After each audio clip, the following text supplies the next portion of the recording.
Sam Learning English welcomes you to click and watch this class. Expression এতে না করে থাকতে পারে না বা পারি না, বা পারতাম না বা পারলাম না, বা পারতো না বা পারলো না, এইরকম যখন সেন্স হয়, how to convert it into English. দুটো আমি সেন্টেন্স নিয়ে এক্সপ্লেন করব, আর এই দুটো সেন্টেন্স থেকে তোমাদের কাছে এটা একেবারে ক্লিয়ার হয়ে যাবে কেমন করে না করে থাকতে পারি না বা পারে না বা পারলো না বা পারতো না খুব সহজেই শেখা হয়ে যাবে। চলো দুটো উদাহরণ দিয়ে আমি এটাকে এক্সপ্লেন করব।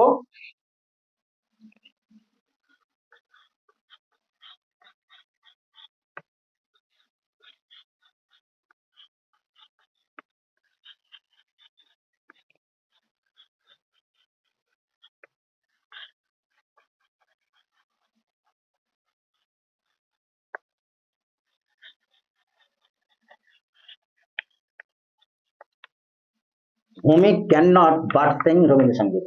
ফর্মুলা হলো সাবজেক্ট ক্যান নট বাট, ভার্বের ফার্স্ট ফর্ম দিলে আমরা না করে থাকতে পারি না। ভূমি can not but Singh Rabindrasangeet, ভূমি রবীন্দ্রসঙ্গীত না গেয়ে থাকতে পারে। তাহলে এর ফর্মুলাটা আমরা এটা পেলাম যে সাবজেক্ট যদি প্রেজেন্ট টেন্স হয় তাহলে সাবজেক্ট ক্যান নট বাট ভার্বের ফার্স্ট ফর্ম। আর আমি একটি পাস্ট ফর্ম নিয়ে পাস্ট টেন্স নিয়ে এটার অ্যাপ্লিকেশন দেখাবো, আর তোমাদের কাছে এটা একেবারে ক্লিয়ার হয়ে যাবে।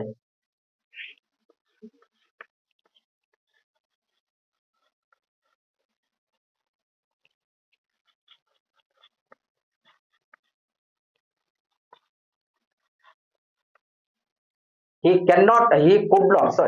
could not but play ludo, say ludo না খেলে থাকতে পারতো না বা পারলো না। তাহলে আমরা যদি এটা প্রেজেন্ট টেন্সে করি ক্যান নট বাট আর ভার্বের ফার্স্ট ফর্ম, আর যদি এটাকে পাস্ট টেন্সে করা হয় তাহলে কুড নট বাট প্লাস ভার্বের ফার্স্ট ফর্ম। তাহলে নিশ্চয়ই তোমাদের কাছে এটা একেবারে ক্লিয়ার হয়ে গেল, আর এটা আমার মনে হয় তোমাদের খুব হেল্পফুল হবে। এর পরের ভিডিও দেখার জন্য সবাইকে